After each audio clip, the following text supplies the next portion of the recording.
Before I start this off, these are my opinions why the Article 32 hearings held from July to September of 1970 did not result in a court-martial for Jeffrey R. MacDonald. This is not me stating fact, this is an opinion, so don't take this as gospel. There's a whole host of reasons why the Article 32 hearings held to July to September of 1970 didn't result in a court-martial of Jeffrey R. MacDonald. Not one reason, really, but about four or five even little small reasons. There wasn't one reason. There is a reason why, but not like one sole reason.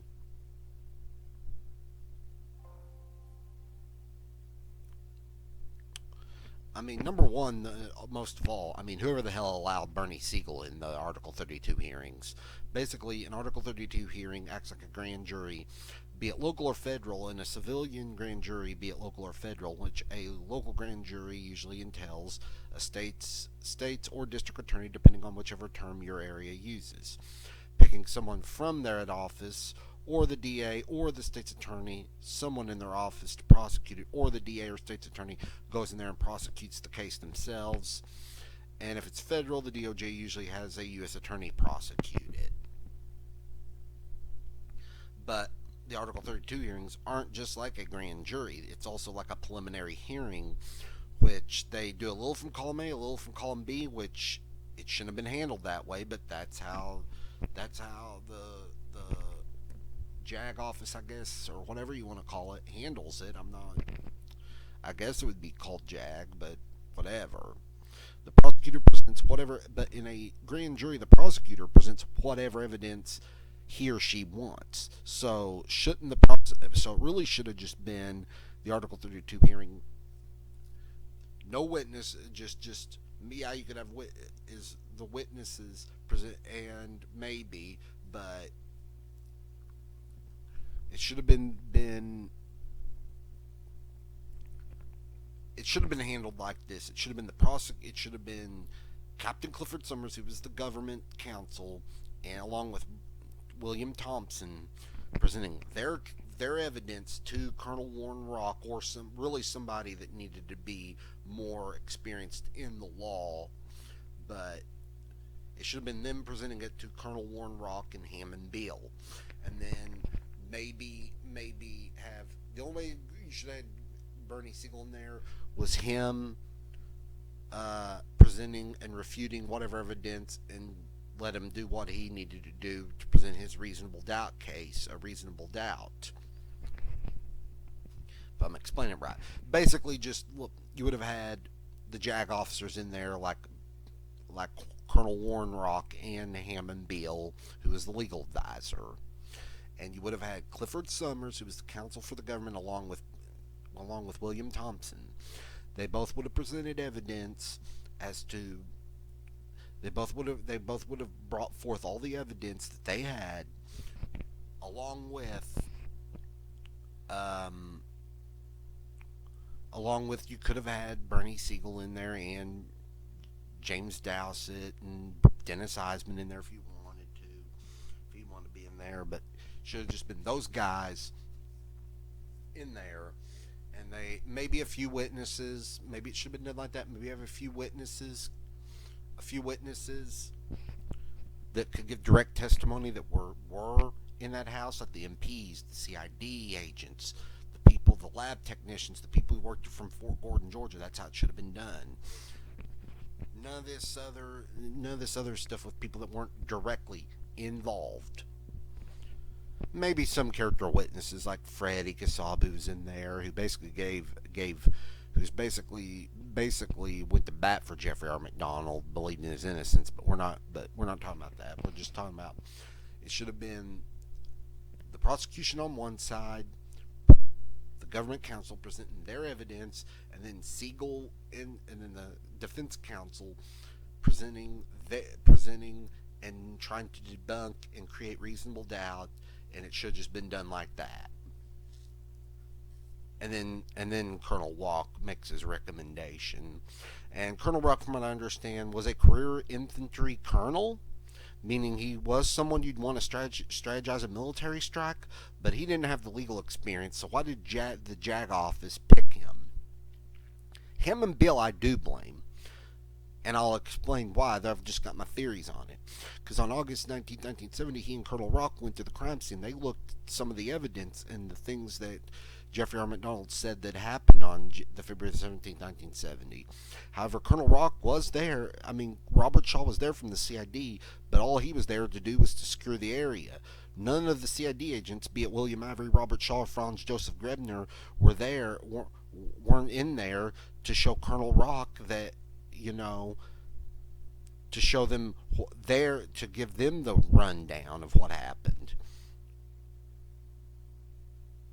So all they got to do was secure the area. It was just Colonel Rock and Captain Hammond Bill in there.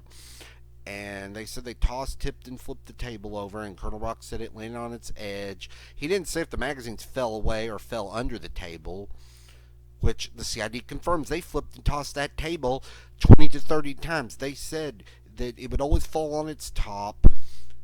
Even if it would fall on its side, the magazines always fell away from the table. They contended it would, if it fell on its, no matter where it fell, the magazines fell away from the table. They did not land under the leaning edge, and if it ever did fall on its edge, it was usually stopped by a chair. It was usually stopped by the rocking chair in there. As well, Colonel Rock says he got on the couch and said Captain Hammond Bill, and said that he could see Captain Bill, and the lighting was adequate. None of the CID agents that very much processed that crime scene gave a walkthrough to Colonel Rock. Colonel Rock was there 2 times. They never let the CID do a walkthrough for Colonel Rock to walk them through the crime scene, let them explain in depth what they did, or even had a separate day where the CID shows Colonel Rock their findings. Now, on Hammond Bill, more than likely a good reason in 1974-75 that the prosecutors during the grand jury, that Victor Warheide and Brian Murtaugh both became interested in Hammond Bill. By this point, Hammond Bill was an attorney in South Carolina. He said in some interview, I don't know how long ago, it would have had to been a few years. It could have been too old. It would have had to been in the most recent decade, in the most recent 10 years maybe, where he says, he testified at the grand jury, and he had words for Brian Murtaugh. He says he told, basically to the effect, he told him off. Well, I looked in the MacDonald case files online to look for the grand jury testimony from 74-75. I couldn't find it. I even looked in the 79 criminal trial. Couldn't find the testimony in those transcripts.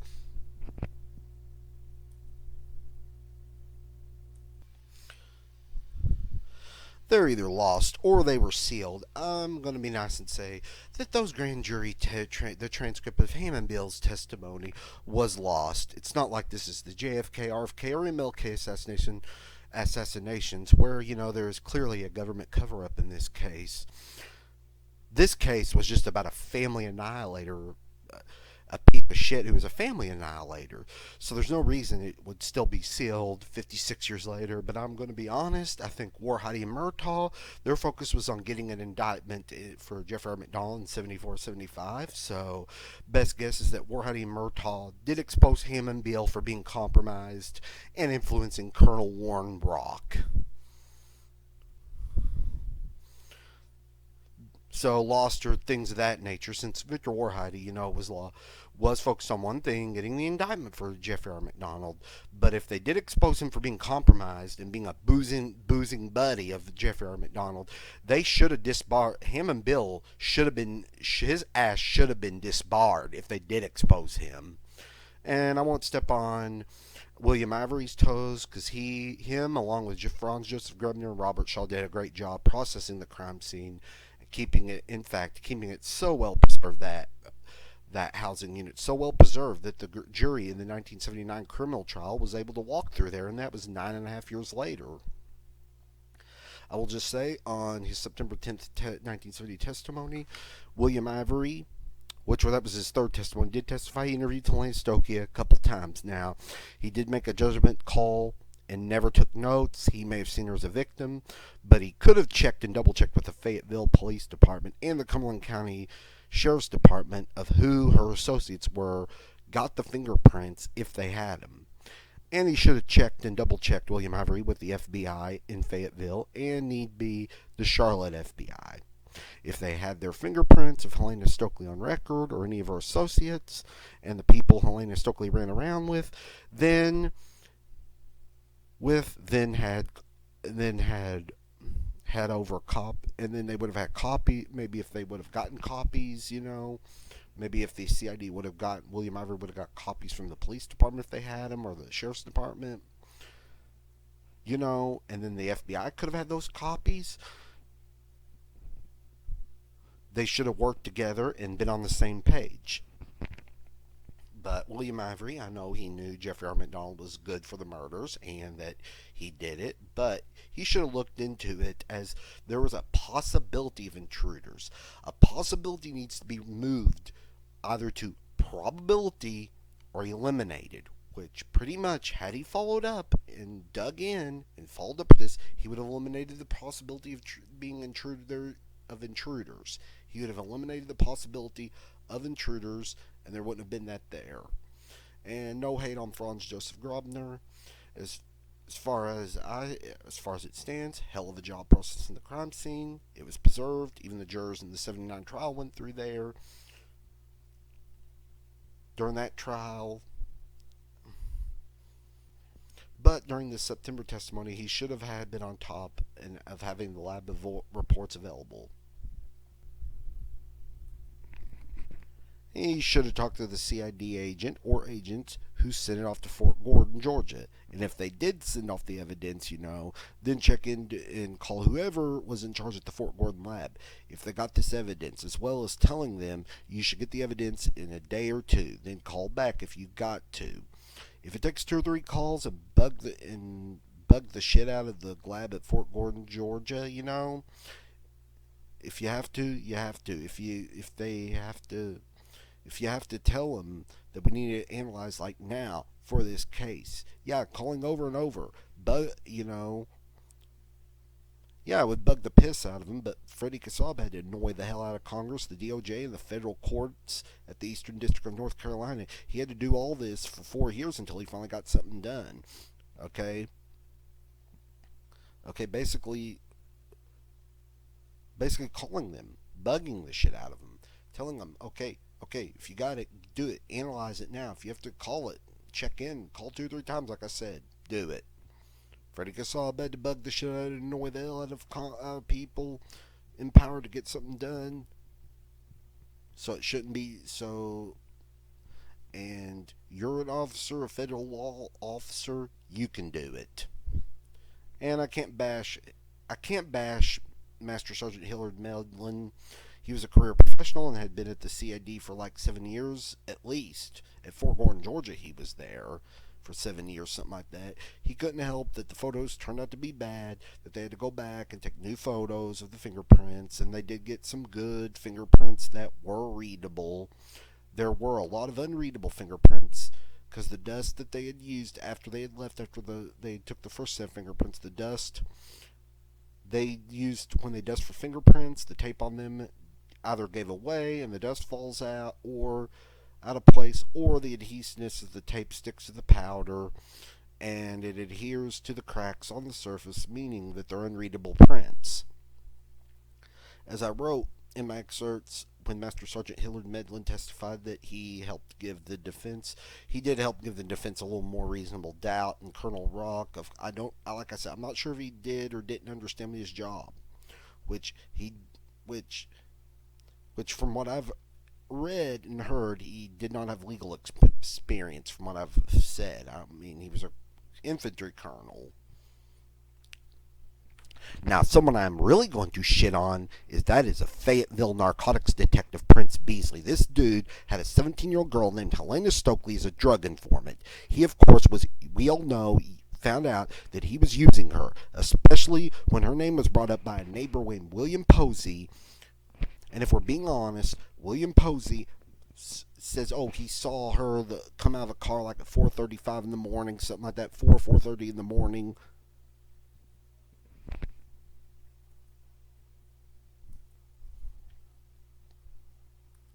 Yeah, he says he saw her come out at 4 or 4:30 in the morning out of a car or something like that, and of course, he's witness at the Article 32 hearings, and it's because he was taking advantage of a $5,000 reward posted by Freddie Kassab for leads that could lead to the arrest of people that killed Colette, Kimberly, and Kristen MacDonald, his daughter and granddaughters. But Prince Beasley had this poor 17-year-old girl as an informant.